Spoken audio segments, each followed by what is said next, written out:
Graças a Deus. Já pegue a palavra de Deus comigo nas suas mãos. Já pegue a palavra de Deus. Eu já quero direto meditar na palavra de Deus com você. Abra comigo no segundo livro de Samuel, no capítulo de número 6. Na quarta-feira quem veio, o homem de Deus, o pastor Jackson, que até quarta-feira era o pastor desta igreja. Inclusive ontem fizemos uma festa de despedida para ele aqui, foi uma bênção. E hoje ele já está assumindo uma nova igreja da Paz e Vida aqui no estado. Hoje ele está assumindo a Paz e Vida no Lobato. E vamos orar, já temos orado. E orem para que Deus venha usar muito o pastor Jackson ali no Lobato. Que o ministério dele seja abençoado. As vidas, as pessoas ali também sejam muito abençoadas para a glória de Deus. Amém, amados? E na quarta-feira ele pregou sobre Obed-Edom. Aqui nesse mesmo capítulo, nesse mesmo livro, segundo livro de Samuel, capítulo de número 6, nós vamos ler o versículo 11 para começarmos, mas eu quero te apresentar mais alguns detalhes. Uma das coisas que eu acho maravilhosa na palavra de Deus, uma das coisas, tem muitas coisas maravilhosas na palavra de Deus, mas uma das coisas que eu acho maravilhoso é como a palavra de Deus ela se renova. Nós pastores muitas vezes chegamos num culto como esse de manhã, pregamos a mensagem.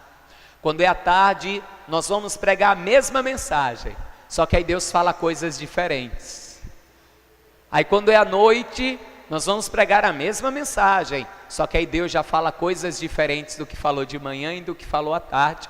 Isso é uma maravilha, porque nos acrescenta também, e acrescenta em quem está presente, porque Deus ele molda a sua palavra de acordo com a necessidade de quem vai ouvir. Não adianta Deus falar uma coisa que não seja aquilo que você precisa ouvir. Amém? Então vamos ler aqui, olha só, segundo livro de Samuel, capítulo de número 6, e eu quero ler com você o versículo de número 11. Diz assim: E ficou a arca do Senhor em casa de Obed-Edom, o geteu, 3 meses, e abençoou o Senhor a Obed-Edom e a toda a sua casa. Amém, amados? Mas na frente nós vamos ver que não foi ele e a sua casa, no que diz respeito apenas a sua casa fisicamente falando, porque a palavra ela chega a dizer, até aqui no versículo 12, que eu não vou ler o versículo 12 agora, mas diz assim aqui, mais na frente diz que abençoou tudo quanto ele tinha, não apenas ele e a sua casa, mas também tudo quanto ele tinha. Diz aqui, abençoou o Senhor a casa de Obed-Edom e tudo quanto tem. No primeiro livro das Crônicas também conta essa história, e diz lá, abençoou o Senhor a Obed-Edom, a sua casa e tudo quanto ele tinha. Vou ler mais uma vez, olha só, segundo livro de Samuel, capítulo 6, versículo 11. E ficou a arca do Senhor em casa de Obed-Edom, o geteu, 3 meses, e abençoou o Senhor a Obed-Edom e toda a sua casa.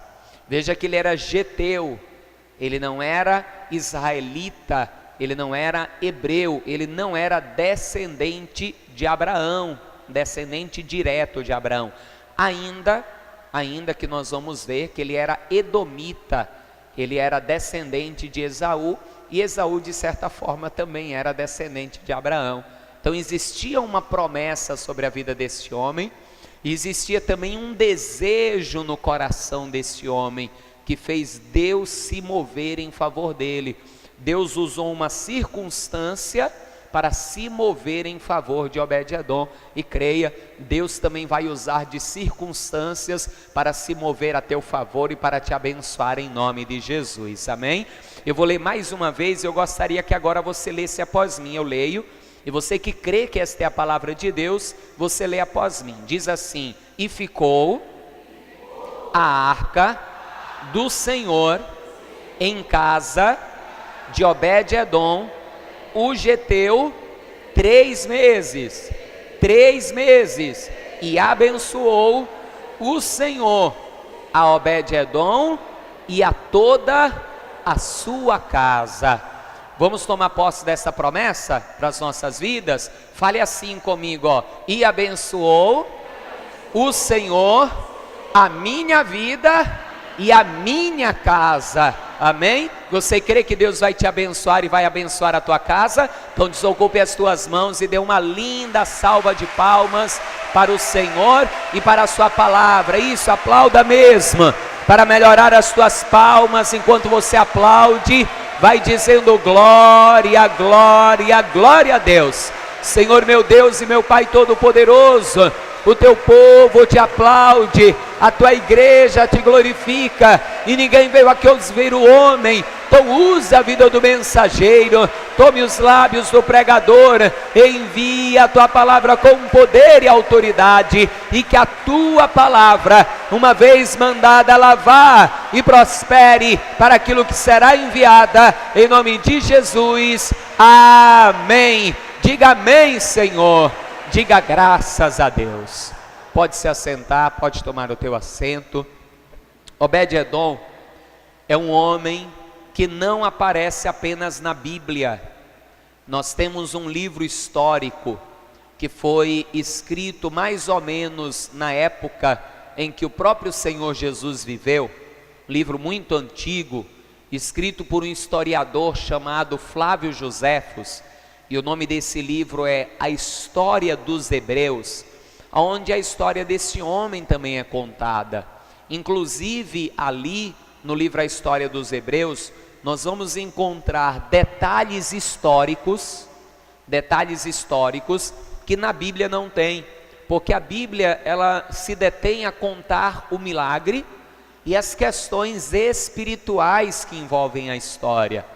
O livro do Flávio Joséfo, como não é um livro de fé, é um livro histórico, então ele entra em detalhes históricos. E como nós pudemos estar agora em dezembro ali em Israel, e pudemos estar inclusive na região onde esse homem, Obed-edom, habitava, morava, que fica ali na fronteira onde na época de Davi estava alojada a tribo de Dan, a tribo de Judá e também a tribo de Benjamim. É um local de fronteira. Para um lado estava a tribo de Judá, mais para cá a tribo de Dan, e nessa outra direção a tribo de Benjamim. E nós podemos ali também ter mais conhecimento com judeus que moram ali, judeus messiânicos, aonde existe inclusive uma comunidade agrícola que mora, chamada kibbutz. É como é chamado ali em Israel as comunidades. Existem kibbutz dessas comunidades que são judaicas, ou seja, que professam a fé judaica. Existem outros como esse que nós fomos, que está ali no território onde Obed-edom morava, que chama inclusive a casa de Obed-edom, esse kibbutz, e esse em especial ele é um kibbutz messiânico. Pastor, o que é um kibbutz messiânico? É um kibbutz de judeus que creem em Jesus Cristo como Messias. É uma forma de dizer que eles são cristãos. É a mesma coisa, eles são como nós, cristãos. Eles creem e têm Jesus Cristo como Senhor e Salvador das suas vidas.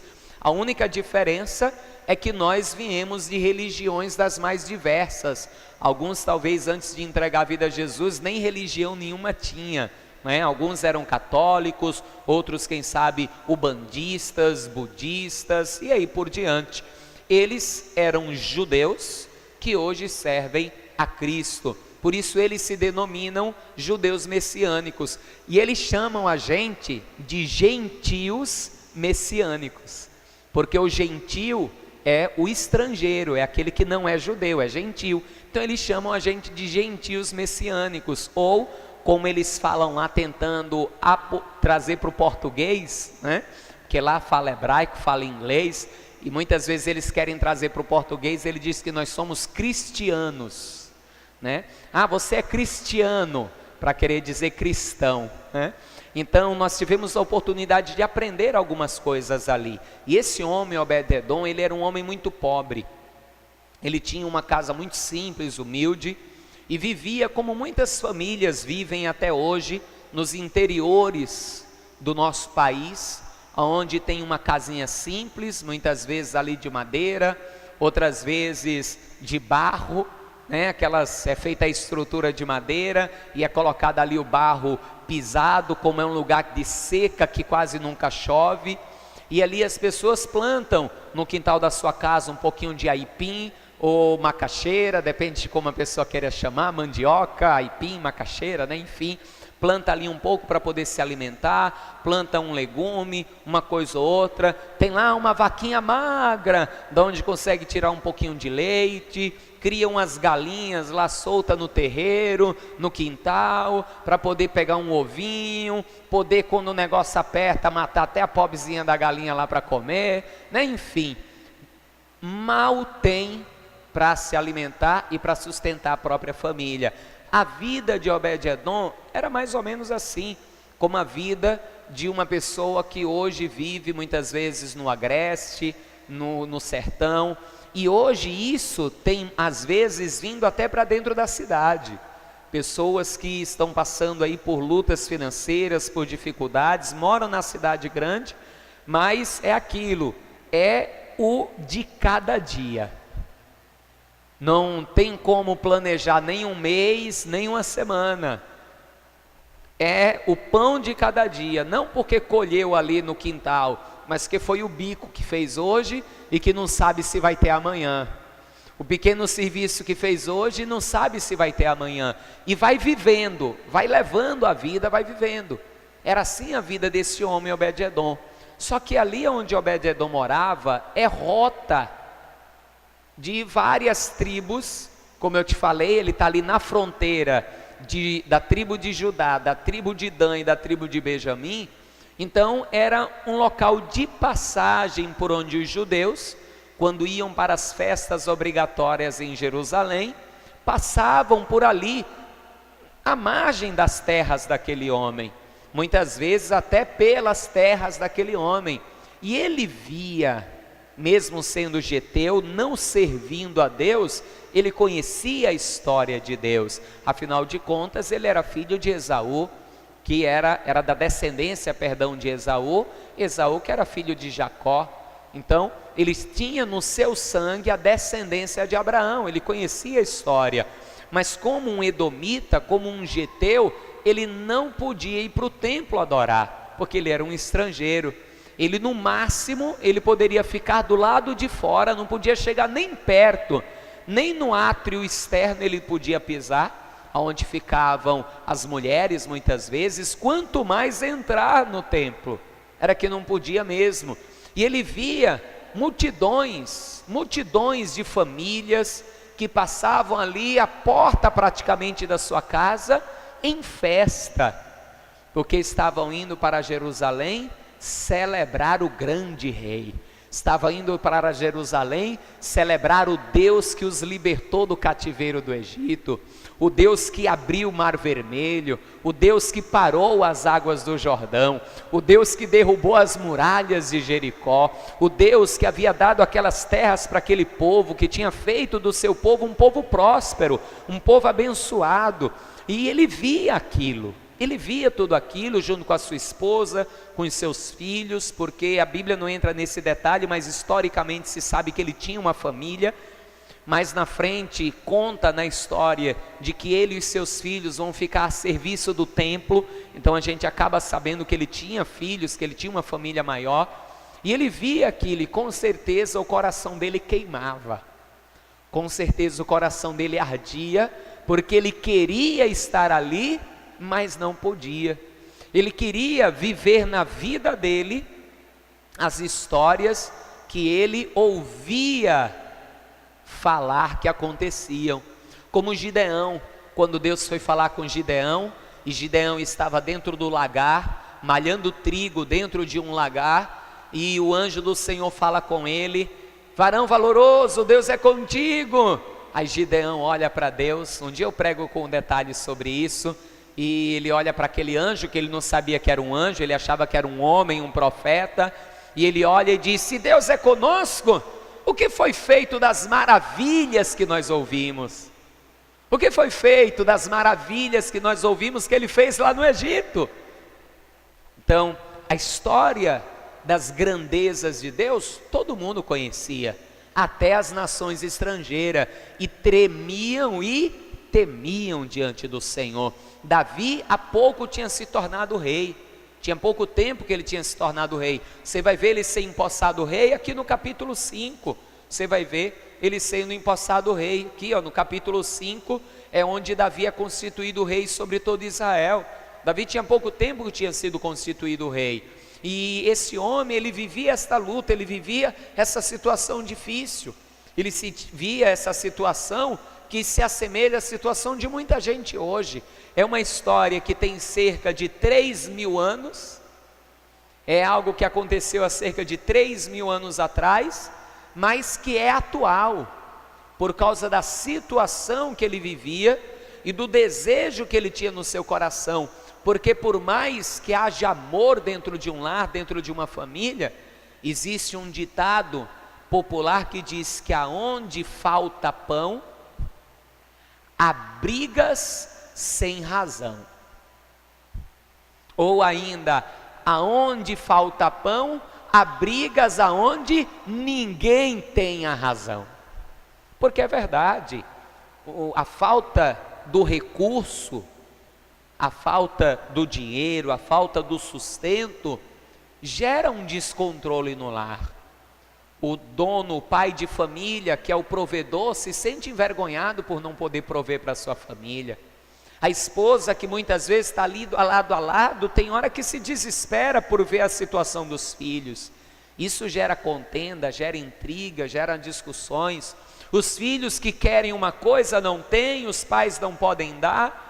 Então gera muito problema. Então acredita-se que a vida de Obed-edom era isso, era uma guerra, era aquele mantimento cotidiano, forçado, difícil de se conseguir, até um dia que a história dele e a história da arca de Deus vão se cruzar. E aqui eu quero que você entenda uma coisa: não foi por um acaso que a história dele e da arca de Deus se cruzaram, não foi uma coincidência, ou não foi sorte. Poxa, Obed-edom teve a maior sorte, porque naquele dia a arca de Deus foi para a casa dele. De forma nenhuma, não foi coincidência, não foi sorte, não foi obra do acaso. Eu não tenho dúvida de que foi um propósito de Deus para a vida daquele homem, cujo coração ardia para estar na presença de Deus. Não tenho dúvida nenhuma disso. É como o dia em que Deus nos encontrou. Você acha que foi você que encontrou a Deus? Você acha que foi você que entrou no caminho de Deus? Coisa nenhuma. Foi Deus quem te encontrou um dia. Foi Deus quem me encontrou um dia. Foi Deus quem entrou na nossa vida um dia. Foi Deus quem cruzou o caminho dele com o nosso um dia. Porque ainda que a tua boca não clamasse por Deus, a tua alma clamava por Deus. A tua alma ansiava por Deus. O teu coração ansiava por Deus, por causa de um vazio que existia, uma falta que existia, uma dor que existia, um clamor que existia. E um dia Deus, vendo tudo isso, Ele usou de circunstâncias. Talvez você conheceu alguém que te apresentou Jesus, uma luta te trouxe para Jesus, no trabalho, na rua, não sei como foi, mas eu sei que Deus usou uma circunstância para entrar na tua vida, para através da tua vida entrar na tua casa, na tua família, e creia, como a vida de Obed-edom foi transformada, a tua também será transformada. A bênção de Deus também vai estar na tua casa e na tua família. Amém, amados? Creia nisso. Esse homem é interessante porque Deus usou a falta de sabedoria de um homem que é conhecido como homem segundo o coração de Deus, para que vocês até entendam que até os maiores homens de Deus cometem erros. É ou não é? Quem era Davi, hein? Um homem segundo o coração de Deus. Mas até Davi não só pecou, mas se arrependeu, aqui está o detalhe, e encontrou graça diante de Deus, como também cometia erros. Deixa marcado aí o segundo livro de Samuel, capítulo 6, E eu vou ler aqui para você o primeiro livro das Crônicas, capítulo de número 13, porque Davi vai começar o seu reino, e a arca do Senhor, que era a presença de Deus, porque era através da arca que Deus falava com os sacerdotes, e esta arca não estava em Jerusalém, não estava no tabernáculo. Nesta época não tinha um templo ainda, o conhecido templo de Salomão, o templo que Salomão construiu. Nesta época ainda era o tabernáculo móvel, igual aquele que Moisés com o povo conduzia no deserto, que ele montava e desmontava. Ele era feito de madeira, de tecido, eram tendas, e a arca teria que ficar no lugar santíssimo, onde só o sumo sacerdote entrava, e normalmente uma vez por ano só, e ali falava com Deus face a face. E a arca não estava ali, porque a arca anteriormente havia sido tomada em uma guerra, onde o povo de Deus vai perder a batalha. A arca vai ficar no território dos filisteus. Um dia eu prego com detalhes sobre isso. E aquela arca no território filisteu vai trazer maldição para os filisteus, porque eles vão querer dizer que o Deus deles, Dagon, era mais poderoso do que o Deus de Israel, e eles vão deixar a arca no templo de Dagon, diante de Dagon, para querer dizer que Dagon era maior, e eles deixam lá. No outro dia, quando eles vão ver, a estátua enorme de Dagon está caída com a cara no chão, assim, ó. Aí eles vão, levantam. Aí no outro dia, quando eles vão olhar, ela está caída de novo, só que quebrada, com a cabeça arrancada. E eles ficam com medo. Opa, eu acho que o Deus de Israel é maior do que o nosso Deus Dagon. Mas ainda relutam. Aí Deus, que tem o seu senso de humor todo particular, eu creio que Deus tem um senso de humor todo particular, porque Deus podia colocar qualquer praga no povo, no filisteu. Qual foi a praga que Deus colocou nos filisteus para que eles mandassem a arca embora? Quem sabe qual foi a praga? Alguém sabe? Eu vou dizer para você. Sabe o que foi que Deus colocou em todo o povo? Hemorroidas. Só tendo muito senso de humor, é ou não é? Deus podia ter colocado furúnculo em qualquer lugar do corpo do povo. Colocou logo aonde? Meu Deus do céu, né? Só tendo muito senso de humor mesmo. Meteu hemorroidas no povo, o povo se desesperou. Manda essa arca embora que a gente não quer isso aqui. Colocaram a arca num carro, puxado por bois, bateram nos bois, mandaram os bois levar a arca para bem longe.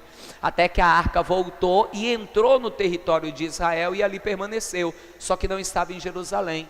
E Davi então vai desejar no seu coração trazer a arca de Deus, só que olha como ele vai fazer. Não quero nem entrar no detalhe do carro de boi, mas nesse detalhe aqui, ó, primeiro livro das Crônicas, capítulo 13, versículo de número 1 em diante. E teve Davi conselho com os seus capitães dos milhares e dos centos, e com todos os príncipes. Davi fez uma reunião com todos os seus líderes. Versículo 2: E disse Davi a toda a congregação de Israel. Agora preste atenção nas palavras do rei Davi.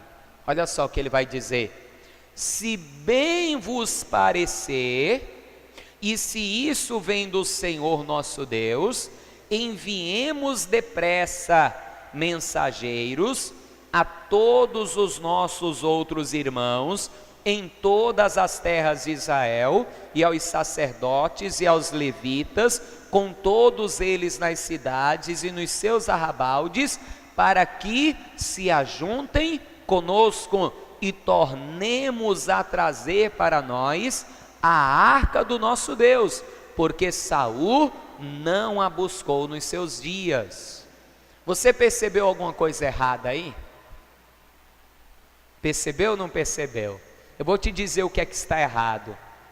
Eu vou ler o iniciozinho da fala de Davi de novo. Se bem vos parecer, e se isso vem do Senhor. A ordem aí não está errada, não? A ordem aí não está errada, não? Quer dizer que tem que ser bom primeiro para o homem, para depois ser bom para Deus? Não é o contrário, não? Primeiro tem que ser a vontade de Deus para depois parecer bem aos homens? Ou seja, e se os príncipes de Davi dissessem: não, Davi, isso é bobeira, não vamos trazer a arca não. Quer dizer então que Davi não ia buscar a presença de Deus.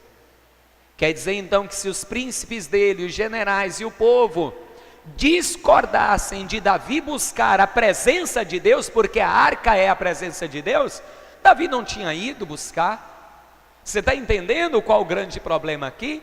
Enquanto Obed-edom queria estar na presença de Deus e não podia porque era estrangeiro, Davi está colocando a decisão na mão dos outros. E aqui você tem que entender uma coisa: ainda que todos os teus amigos discordem, ainda que toda a tua família discorde, você tem que desejar estar na casa e na presença de Deus. Não é, se o meu marido quiser, se o meu filho quiser, se o meu irmão quiser, se a minha família quiser, se os meus amigos quiserem, não. É você. Salvação é individual, comunhão com Deus é individual. Você quer estar na presença de Deus?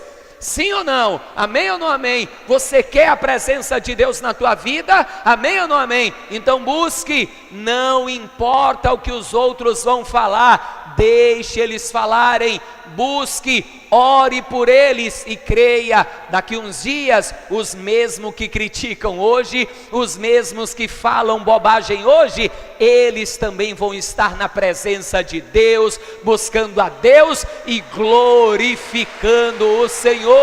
Creia, busque, não importa o que vão falar, não importam.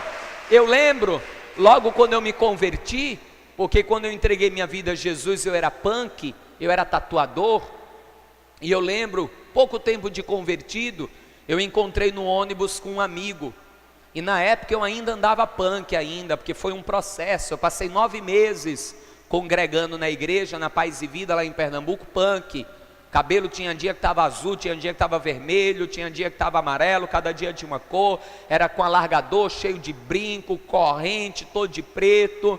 Me batizei assim, punk, participei da minha primeira Santa Ceia assim, punk, passei 9 meses assim na igreja, e glória a Deus que na época meu pastor foi o pastor Ubiratã Araújo, e ele me abraçou como um pai abraça um filho, cuidou de mim, por isso ainda hoje eu estou firme, pregando e anunciando a palavra do Senhor, porque é o Espírito Santo que transforma, não é o homem.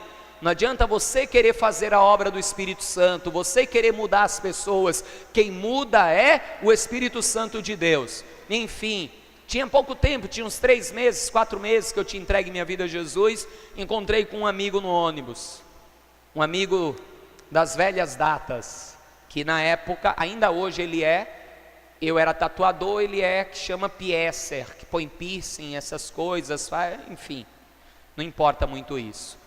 E eu lembro quando eu encontrei com ele no ônibus, ele olhou para mim, sabe qual foi a primeira coisa que ele disse para mim? E aí, já deixou os amigos? Foi a primeira coisa que ele falou para mim. Aí sabe o que foi que eu respondi para ele? Disse não, os amigos que me deixaram. Acabou. Eu na época ainda não estava muito convertido, aí já respondi na lata. Digo não, os amigos que me deixaram. Aí ele ficou sem palavras, né? Eu disse, agora sabe por quê? Na época, volto a dizer, eu ainda não estava muito convertido, tá, amados? Por isso que eu fui assim, logo direto, na lata. Falei a verdade mesmo, doa quem doer. Disse, agora sabe por quê? A palavra de Deus diz que a boca fala daquilo que o coração está cheio. Quando nós nos reuníamos para conversar, a gente falava de quê? De tatuagem, de prostituição, de pornografia, de farra, de bebedice, porque é disso que o nosso coração estava cheio. O meu não está cheio disso mais, mas o deles ainda estavam, né? Disse, hoje o meu coração está cheio de Jesus, eu só quero falar dele, na minha boca só vem o nome dele. Agora, para vocês esse assunto não interessa, por isso vocês me deixaram, não fui eu que deixei vocês, tá? Mas Jesus te ama e ele também quer te salvar. Acabou, cortei o assunto. Sabe qual foi a palavra mais que ele disse? Nenhuma. Ia falar mais o quê? Então busque a Deus, não importa o que vão pensar de você, não importa o que vão falar de você, busque a Deus. Davi começou errado, se parecer bem a vocês nada, Davi era rei, eu sou o rei, nós vamos buscar a arca do Senhor, porque no meu reino eu sou rei, mas acima da minha vida está o Senhor.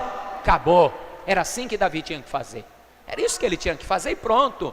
Começou tudo errado aqui. Só que Deus aproveita uma situação para fazer o que Ele quer. Deus usou essa situação para abençoar Obed-edom. Eles colocaram, já começaram errado. Aí colocaram lá a arca em cima de um carro de boi, que não era o correto. O correto era os sacerdotes levarem, nas costas a arca. Agora o que é mais fácil? Colocar uma arca num boi, em cima de um carro puxado por 2 bois, e deixar os bois ir puxando, ou ter que carregar o peso nas costas? O que é mais fácil, igreja? O que é mais fácil, igreja? Aí eu vou te perguntar, você também está buscando o caminho mais fácil não, né? Porque às vezes o povo de Deus é a mesma coisa, quer a presença de Deus, mas da forma mais fácil. Quer viver os milagres, mas da forma mais fácil. A pessoa não está disposta a se esforçar, disposta a pagar o preço. Ah, pastor, o preço já foi pago por Jesus na cruz, o preço da tua salvação. A palavra de Deus diz, Jesus diz, eis que cedo venho e trago o galardão comigo para dar a cada um segundo as suas obras. O resto é galardão, é recompensa pelas obras. Salvação é de graça. Tem muita bênção que a gente recebe sem merecer, a grande maioria. Mas pelo menos vamos mostrar a Deus que a gente está tentando, é ou não é? Sim ou não? Ainda que eu não possa dizer não, eu alcancei porque eu mereci. Não, eu não mereço, Deus me deu. Mas o que estava ao meu alcance eu fiz. Então, quiseram levar lá no carro de boi. Às vezes a pessoa não quer fazer uma campanha, não quer orar de madrugada, não quer jejuar, não quer fazer nada. Ela quer que os bois carreguem a presença de Deus para ela. Não, você tem que carregar a presença de Deus. O próprio Jesus disse, aquele que quiser vir após mim, tome a sua cruz e siga-me. E não pense que as cruzes é o marido que dá trabalho, é o filho que dá trabalho, não é não. Isso aí é fardo, isso aí é peso, que Jesus também diz, pode lançar sobre mim, porque eu vou aliviar o fardo e o peso. Ele transforma, ele muda a história dessas pessoas, que muitas vezes são fardos para nós. A cruz é a obra do Evangelho, a cruz é a renúncia, é renunciar o mundo para seguir a Jesus. É fácil renunciar o mundo, igreja? Não. É fácil renunciar à carne, igreja? Não. É uma luta constante. Todos os dias nós precisamos lutar. É uma luta constante. Mas como diz aquele louvor, no final de tudo você vai cantar que valeu a pena. Não é como aquele louvor, e vai valer a pena, vai valer a pena. No final você vai cantar, valeu a pena o meu esforço, valeu a pena a minha dedicação. Aquela arca, ela vai pender para cair do carro de bois, usar, cheio de boa intenção, vai estender a mão para segurar, só que não era a vontade de Deus, só quem podia tocar, e não era nem na arca diretamente, eram nas varas, nos varais, eram os sacerdotes. Como resultado, Uzá vai cair morto diante de todo mundo, vai ser feita uma rotura. Alguns historiadores chegam a crer que ele foi partido no meio, por ter segurado a arca, que ele foi partido no meio. Davi chamou aquele lugar de Pérez Uzá, que é rotura em Uzá, porque ele foi rompido, houve uma rotura nele, e ele caiu morto. E na hora, a festa se transformou em pavor, em medo. Agora, Davi mandou avisar para todas as nações o que eles iam fazer. Será que Obed-edom ficou sabendo que a arca de Deus ia passar na frente da casa dele? Com certeza, porque ele sabia que aonde a arca estava e onde era Jerusalém. Ele sabia que a casa dele era uma rota. Então eu creio, eu não posso afirmar isso para você, dizendo que aconteceu assim, que é a verdade, mas eu creio que quando ele ouviu aquela notícia, ele pensou, eu não vou poder estar com a arca, mas pelo menos eu vou ver a arca de Deus passar, pelo menos eu vou ver a presença de Deus passar. E eu creio que naquele dia estava ele, a esposa, os filhos, tudo no limite das terras, olhando ansiosos para ver a grande multidão, porque foram milhares de pessoas acompanhando a arca. Pense aquela comitiva passando na porta dele, para ele poder, ao menos que de longe, ver a presença de Deus. E eu creio que já há alguns quilômetros ele começou a ouvir aquele burburinho de festa, porque disse que houve uma grande festa. Eles vinham com símbolos, com tambores, com alaúdes, com harpas, aquela festa. E ele começou a ouvir aquele barulho baixinho, e ele correu de dentro da casa dele: estão vindo, estão vindo.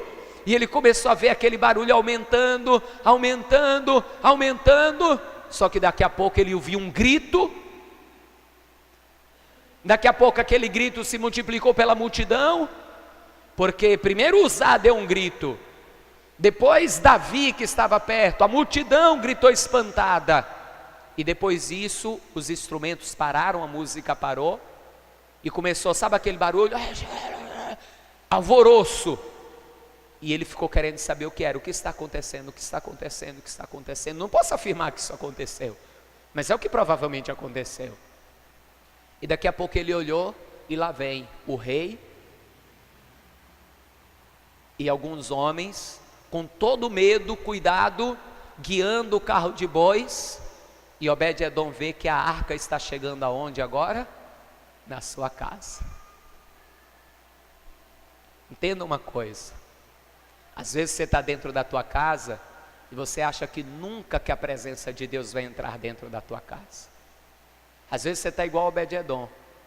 Dentro da igreja você vê a presença de Deus.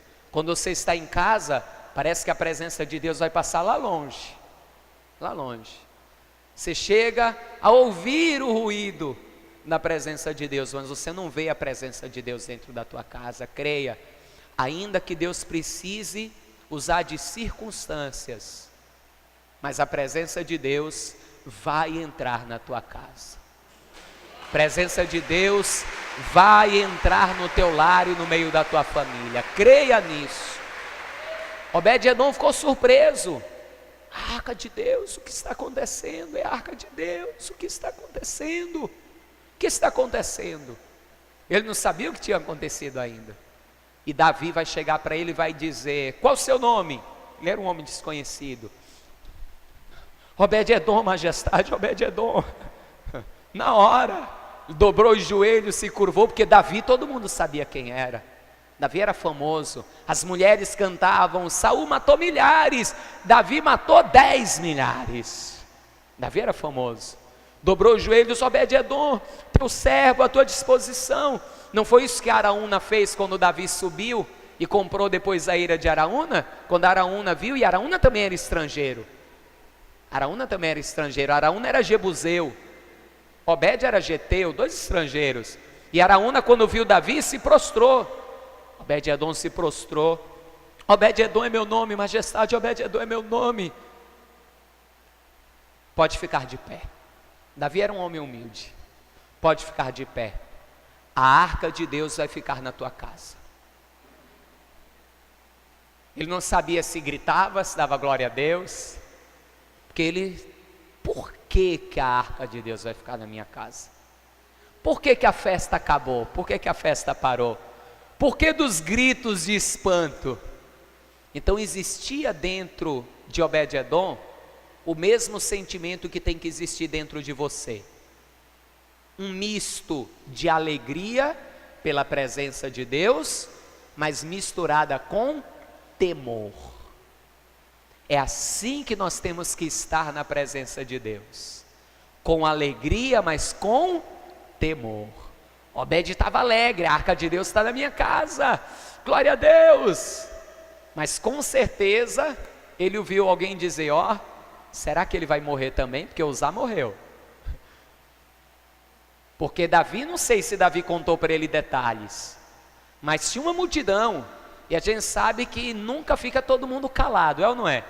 Por mais que a gente diga: ó, não conta para ninguém, sempre tem uns linguarudos no meio, tem ou não tem? É ou não é, amado? Sempre tem uns linguarudos. Então alguém disse. Então o que passou a existir dentro de Obed-edom? Um misto de alegria e temor, e por isso a casa dele foi abençoada. Você quer que a presença de Deus seja bênção para você? Você tem que ter alegria pela presença de Deus, mas você tem que ter também temor pela presença de Deus, porque Deus é santo. Ele é o que dá vida, mas também é o que tira a vida. O próprio Jesus disse: não tenham medo daquele que pode matar o corpo de vocês e não pode fazer nada com a alma. Temam antes aquele que pode matar o corpo e mandar a alma para o inferno. E não acho que é o diabo que pode fazer isso não, quem pode fazer isso é Deus. O diabo pode até matar o meu corpo, mas ele não pode me mandar para o inferno.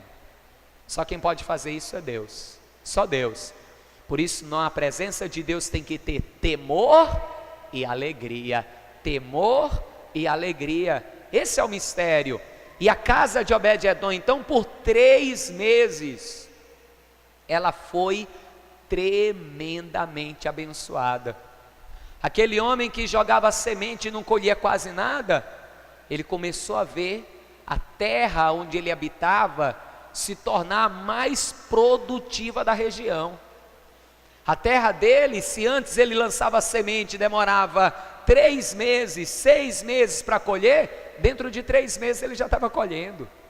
E eu digo isso, eu afirmo isso por causa do testemunho que vão dar a respeito dele. A casa dele, que vivia em briga, em contenda por causa da falta de recurso, a harmonia começou a estar dentro da casa dele. Por quê? Porque ele olhava para a arca com alegria. Poxa, que bênção, a arca de Deus está na minha casa, mas ao mesmo tempo eu não posso tocar.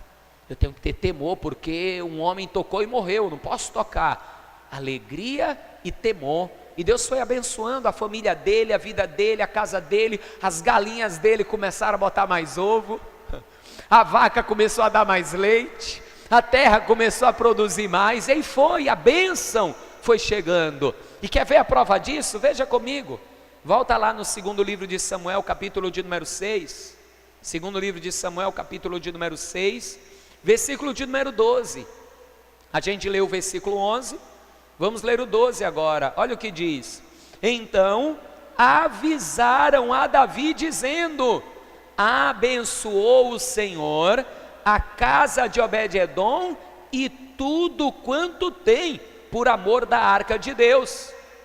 Olha só, como é que as pessoas sabiam que Obed-edom estava sendo abençoado? Se a bênção fosse só dentro da casa dele, ninguém ia saber. Ninguém ia saber. Não é feito na cidade, que é uma casa vizinha da outra, que dá para ouvir quando o vizinho está alegre e dá para ouvir quando ele está quebrando o pau com a mulher. É ou não é? Parede com parede, ouve tudo. A pessoa não tem nenhuma forma de poder ter ali a sua tranquilidade, a sua privacidade. É ou não é? Sim. Aqui não, amados, é igual interior, é uma casa aqui, 1 hectare depois outra casa, não sei quantos quilômetros depois outra casa. Hoje mesmo lá na região do Kibutz, não tem vizinhos o Kibutz. O Kibutz não tem vizinho. A gente olha assim ao longe, só vê terra, olha para o outro lado, só vê terra, olha para o outro lado, vê uma cidade mais distante. Se está preservado como era na época, está preservado. Então como é que ficaram sabendo que ele prosperou? As pessoas que passavam na estrada viam que aquela terra que antes era seca, agora estava cheia de vegetação, de frutos. As pessoas viam agora Obed-edom do lado de fora, ó o sorriso no rosto, trabalhando. É ou não é?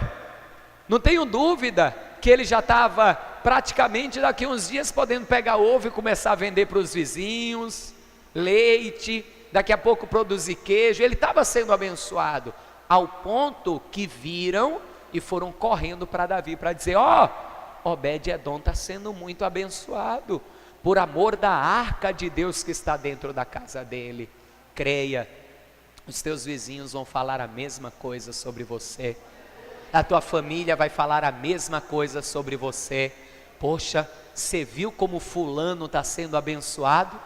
Você viu o carro novo? Você viu a reforma que está fazendo na casa?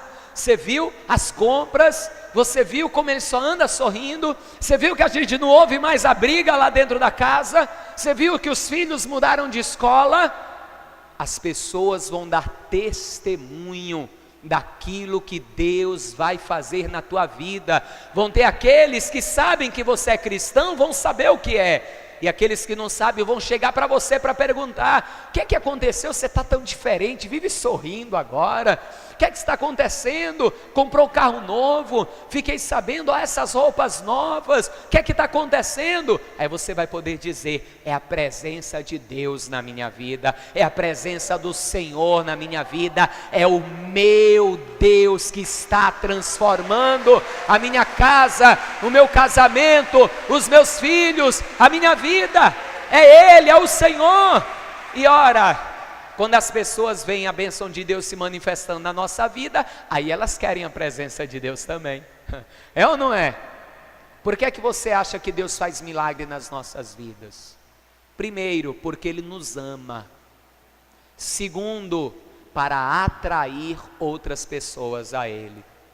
O próprio Jesus dizia: se eles não virem os milagres, de maneira nenhuma crerão. Eles não vão crer.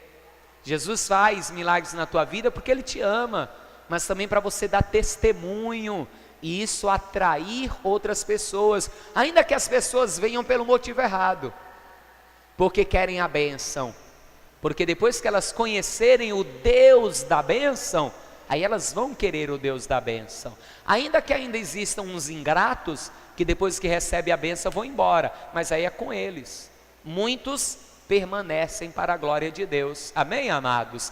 E a arca passou ali 3 meses, que são 12 semanas, e aqui é um mistério, porque para o homem o número da totalidade é 10, para nós homens, o número da totalidade é 10, porque do 0 ao 9, que são os 10 números naturais, nós podemos formar qualquer número,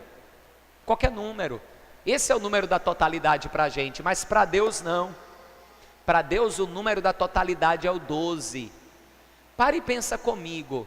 Não vou dizer que Deus que deu trabalho para Deus, porque Deus é o Todo-Poderoso. Mas Deus teve que calcular exatamente a velocidade com qual o planeta Terra que Ele estava criando, porque existem milhares, se não bilhares de planetas, porque no nosso sistema solar tem menos de 10, mas no universo são milhares. Só a quantidade de galáxias que existem o homem não pode nem contar, mas ele teve que calcular exatamente a velocidade em que a Terra giraria no seu próprio eixo, porque ela gira no seu próprio eixo, e a velocidade que ela giraria em torno do Sol, para que a noite tivesse 12 horas, o dia tivesse 12 horas, e a Terra demorasse exatamente 12 meses para dar a volta em torno do Sol.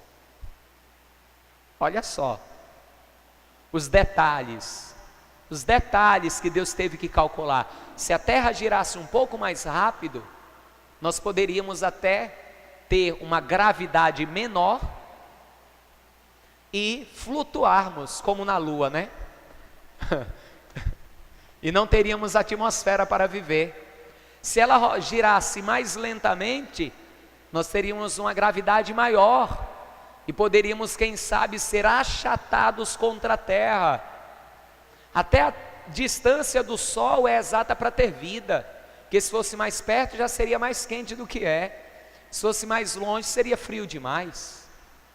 Tudo foi calculado para que houvesse vida, e quando Deus terminou tudo, Ele viu que foi muito bom o que Ele fez, muito bom.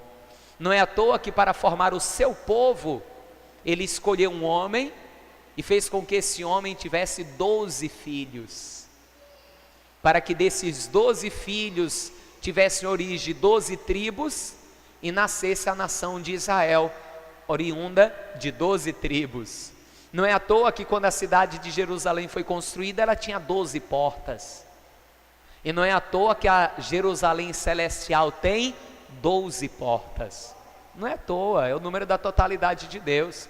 Não é à toa que quando Jesus começou o ministério dele, Ele escolheu 12 apóstolos, e quando um tirou a própria vida, não podia ter ficado 11, mas a igreja se reuniu, orou e levantou um para assumir o lugar, porque tinha que ficar 12, porque 12 é o número da totalidade de Deus, porque Deus não deixa nada pela metade, nem faltando uma besteirinha para terminar. Toda obra que Deus começa, Deus conclui, Deus termina, Ele apronta. Então, se você permanecer na presença dEle, a obra que Ele começou, Ele vai concluir. Você só vai deixar de ver a obra completa se você sair da presença dEle, se você não quiser tomar posse. Por isso que nesta campanha de Obed-Edom nós vamos estar 12 semanas, até Obed-Edom 3 meses, 12 semanas, e ele foi abençoado na totalidade, ele, a sua casa, a sua família, tudo quanto ele tinha. Obed-Edom vai depois, mesmo sendo estrangeiro, vai se transformar em tesoureiro do templo, e os seus filhos vão se tornar porteiros do templo, porque eles não queriam ficar longe da arca de Deus, mas de jeito nenhum. Eles não queriam sair mais da presença de Deus de forma nenhuma. Isso você pode ler lá em Crônicas, no livro das Crônicas, onde nós lemos ali na capítulo de número 13, mais na frente, se não me falha a memória agora, é capítulo 15 ou 16, mostra Obed-Edom ali na casa de Deus. Eu vou até passar aqui para você a referência, para não ficar no eu penso, eu acho. Deixa eu ver aqui, ó. Primeiro livro das Crônicas, capítulo 15, versículo 25, e versículo 20 e versículo 25 citam ele, tá? Eu não vou ler agora, anote a referência, depois você lê. Primeiro livro das Crônicas, capítulo 15, versículos 20 e 25, mostra Obed-Edom, mostra os filhos dele, a família dele, ali servindo a Deus no templo. Por isso 12 semanas você vai estar aqui, 12 domingos e 12 quartas-feiras, no domingo clamando pela tua família. E por que na quarta-feira também? Deixa eu te fazer uma pergunta, olha para mim aqui. Naquela época a arca representava a Shekinah, a presença de Deus. O que é a presença de Deus hoje para a gente? O que é? Quem é a presença de Deus hoje para a gente? Quem é a igreja, a presença de Deus hoje para a gente? Quem é a presença de Deus hoje? Eu vou dar a dica, Jesus falou, eu vou rogar ao Pai, e Ele enviará quem? O Espírito Santo é a presença de Deus hoje. É a Shekinah, a glória, a presença de Deus. Por isso você vai vir na quarta também, buscar a Shekinah, buscar a presença de Deus. E você vai ser ungido, ungida, com óleo que adquirimos ali, no Kibutz, a casa de Obed-Edom, nas terras onde Obed-Edom habitava. Ali ainda tem uma prensa de azeite rudimentar, que usa as mesmas técnicas da época de Obed-Edom. Ela não é da época de Obed-Edom, mas ela é bem antiga também, e ela usa a mesma técnica, uma prensa idêntica, que usa as pedras, e ali nós consagramos esse azeite, e trouxemos esse azeite para ungir você, e nós vamos ungir você conforme está escrito em Levítico, a mesma unção que os sacerdotes recebiam. E por que a mesma unção que os sacerdotes recebiam? Porque em Apocalipse diz que Jesus nos comprou com o seu sangue para sermos reis e sacerdotes do Senhor. Por isso a mesma unção. Em Levítico, capítulo de número 14, versículo 28, anote a referência, eu não vou abrir para a gente não se estender demais. Levítico 14, 28, a palavra de Deus mostra que os sacerdotes recebiam o sangue do cordeiro. O sangue do cordeiro é Jesus, o sacrifício que ele fez, e eles eram ungidos na orelha direita, eles eram ungidos no polegar da mão direita, e eles eram ungidos no dedão do pé direito. E nós vamos ministrar essa unção sobre a tua vida toda quarta-feira, 12 quartas-feiras nós vamos fazer isso, com este óleo que foi adquirido ali em Israel. Hoje eu vou ungir os dizimistas e os ofertantes fiéis, mas não com aquele óleo de Israel, com óleo consagrado aqui na igreja mesmo, no altar. Na quarta-feira que nós vamos fazer essa unção especial de Obed-Edom, 12 quartas-feiras nós vamos fazer essa unção. E um dia eu vou pregar em detalhes para você o sentido da orelha, do polegar e do pé. Hoje eu vou te dar só a dica, a orelha, para que você ouça, entenda a voz de Deus. Quantas vezes a pessoa ora e não ouve a resposta de Deus? Para que você ouça, para que os teus ouvidos sejam limpos e purificados, para que quando o diabo vier falar bobagem no seu ouvido, você não dê ouvido, você saiba discernir se aquela palavra é de Deus, do homem ou de um espírito imundo. Porque tem muitos profetas de Deus, tem, mas também tem muitos usados pelo diabo para vir com falsa profecia e tem enganado a muitos. Nós vamos ungir a tua orelha direita para que você seja guardado. O polegar da mão direita, por que a mão direita? No livro do profeta Isaías, capítulo 41, quando Deus ele fala sobre o seu povo, no versículo 13, ele diz que vai sustentar o povo com a destra da sua justiça, é com a mão direita, é do lado direito de Deus que Jesus está lá na glória, do lado direito. Tem outras coisas também sobre a mão direita, mas eu não vou falar tudo hoje, tá? À medida dos cultos eu vou ensinando para você. E o pé também, para que você caminhe num caminho reto, para que você não se perca na tua caminhada, para que você não caia nas armadilhas, nem como diz o salmista no Salmo 91, no laço do passarinheiro, o diabo que arma laços e armadilhas para que nós venhamos a cair. Você então aqui durante 3 meses, 12 semanas, você vai ouvir a voz de Deus, a palavra de Deus, você vai receber a unção com óleo, e o mais importante de tudo, você vai estar na presença não da arca, a arca nem existe mais, ninguém sabe da arca, e Deus, eu creio que Ele escondeu a arca para que não houvesse idolatria, para que o povo não fosse idolatrar o objeto, mas você vai estar 3 meses na presença de Deus, na presença da Shekinah de Deus, e creia, porque sem fé é impossível agradar a Deus, que você, e eu vou estender, que nós, porque eu também quero, que nós, a nossa casa e a nossa família serão muito abençoadas pelo Senhor, ao ponto de que os outros vão ver e o nome do Senhor será glorificado. Amém, igreja? Fique de pé no teu lugar, por gentileza. Fique de pé, que eu quero orar por você agora. Quero orar por você. Nós já oramos pela nossa casa, pela nossa família.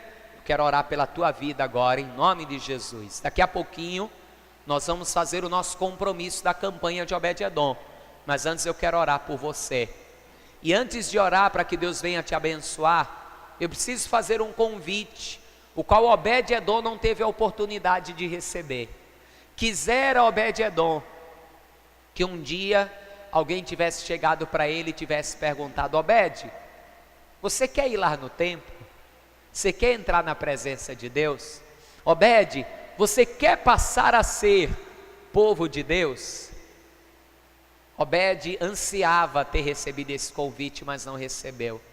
Porque como diz Obed-Edom, ele era edomita, descendente de Esaú, que foi um povo que se tornou inimigo do povo de Deus. Então ele nunca recebeu esse convite, mas hoje você vai receber esse convite, de você que ainda não entregou a vida a Jesus, poder entregar a vida a Jesus. Eu posso orar por você, ungir você, e eu não tenho dúvida de que você vai ser abençoado e vai ser abençoada, não tenho dúvida. Mas não há nada que a minha oração e a unção possa fazer para que você entre no céu. Não há nada. O que precisava ser feito para você entrar no céu, Jesus fez. Na cruz do Calvário Ele deu a vida dele. E agora você precisa fazer a tua parte, se você não fez ainda. Você precisa confessar a Jesus diante dos homens. Pastor, eu preciso mesmo confessar a Jesus diante dos homens? Por que eu preciso fazer isso? Vou te explicar de uma forma que você vai entender e nunca mais vai se apagar da tua mente. A pessoa está aqui na terra. Se ela, quando criança, ela não foi registrada em um cartório, ela pode estar viva, todo mundo vendo ela vai ter algum direito aqui nesse mundo? Se ela não tiver um registro, se ela não tiver registrada no livro do cartório, ela vai ter direito à saúde? Ela vai ter direito à escola? Ela vai ter direito a alguma coisa? Não. A pessoa existe, mas é como se não existisse. No céu é a mesma coisa. Se o nome da pessoa não estiver escrito no livro da vida do Cordeiro, ela não tem direito a nada que é do céu. E eu te provo isso na palavra. Eu te provo isso na palavra. A pessoa tem que ser conhecida no mundo espiritual. Um dia, filhos de sacerdotes, homens religiosos, encontraram um homem endemoniado, porque eles eram exorcistas, e eles quiseram expulsar o demônio daquele homem. Isso está em Atos dos Apóstolos. Aí eles olharam para aquele homem endemoniado e disseram assim: demônio, em nome de Jesus que Paulo prega, saia desse homem. Sabe qual foi a resposta do demônio? O demônio disse assim: Jesus nós conhecemos. Lógico, antes de serem demônios, eles eram o quê? Anjos. E conviveram com o verbo vivo que é Jesus Cristo lá no céu. Jesus nós conhecemos, Paulo nós também sabemos quem é, porque Paulo já tinha entregue a sua vida a Jesus e já tinha sido batizado. Paulo nós também sabemos quem é. Aí o demônio olhou para eles e disse: e vocês quem são? No mundo espiritual, ninguém sabia quem eram aqueles jovens. E por que não? Porque o nome deles não estava escrito no livro da vida do Cordeiro. Se o nome da pessoa não está escrito no livro da vida do Cordeiro, ela não tem direito a nada que vem do céu. Ela não tem direito à herança. Para ter direito à herança, o nome tem que estar no testamento. E para o nome estar no testamento, Jesus disse como era. Jesus disse: se você me confessar diante dos homens, eu confesso você diante dos anjos que estão no céu. Você confessa diante dos homens, Jesus confessa você no céu, aí agora sim o teu nome está escrito no livro da vida. Agora sim. Aí o próximo passo é descer as águas do batismo, mas o primeiro passo é confessar a Jesus. E eu sei que tem gente aqui no nosso meio que ainda não fez isso, que ainda não confessou Jesus diante dos homens. Você até diz: não, Jesus já está dentro do meu coração, até para a igreja eu já vou, até para a igreja eu já vou. Aqui ó, olha eu aqui hoje, e não é a primeira vez não que eu venho, até já vou para a igreja tudo, mas você já confessou a Jesus diante dos homens? Como Senhor e Salvador da tua vida? E digo mais, como único, suficiente, exclusivo e eterno. Único porque não existe outro que possa salvar. Exclusivo porque Deus só aceita Ele. Suficiente porque quem tem Jesus não precisa de mais ninguém. E eterno porque Ele é aquele que era e aquele que há de vir, o Todo-Poderoso. Amém? Então vou fazer esse convite. Você que ainda não confessou a Jesus como Senhor e Salvador da tua vida e quer fazer isso hoje: pastor, eu vou fazer isso hoje. Hoje eu vou entregar a minha vida a Jesus. Você também que um dia fez isso, mas está afastado, afastada, e sabe que hoje você precisa se reconciliar, você precisa renovar o teu compromisso com Deus. Aí mesmo onde você está: pastor, eu quero entregar minha vida a Jesus hoje. Pastor, eu quero me reconciliar com Deus hoje. Não tenha vergonha. Aí mesmo onde você está, erga a tua mão para o céu que eu quero orar por você. Glória a Deus. Você que levantou a tua mão, vem cá, vem aqui na frente. Vem cá, você mesmo. Glória a Deus. Vamos aplaudir mais a Jesus, igreja. Ó, se tem mais alguém, parabéns, meu querido, já vou orar por você. Se tem mais alguém, não fica aí não. Não fica aí não, o seu lugar é aqui, ó. Não, pastor, eu oro daqui mesmo. Não é assim que funciona. Tem que ser diante das testemunhas. Diante da igreja. Amém? Diante das testemunhas. Vem para cá, em nome de Jesus. Eu já vou orar por todos. Eu ia fazer um outro convite, mas esse outro convite eu acredito que eu não preciso nem fazer. Eu preciso perguntar aqui, quem quer a presença de Deus? Porque Obed-Edom queria muito. Quem aqui quer muito a presença de Deus? Levanta a mão. Glória a Deus. Daqui a pouquinho eu vou orar por todos, tá? Mas primeiro eu vou orar por esses dois, essas duas almas. Se você puder se ajoelhar, se ajoelhe comigo. Se não puder, não tem problema, mas se puder, se ajoelhe comigo.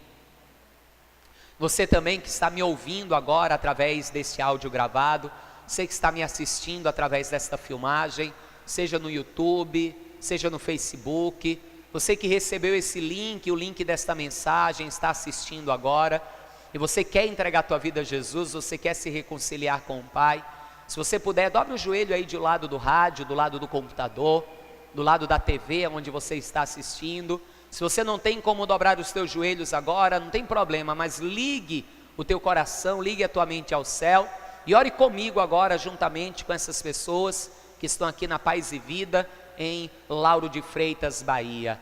Vocês que estão aqui na frente comigo, aqueles que me ouvem também estão entregando a vida a Jesus, estão se reconciliando.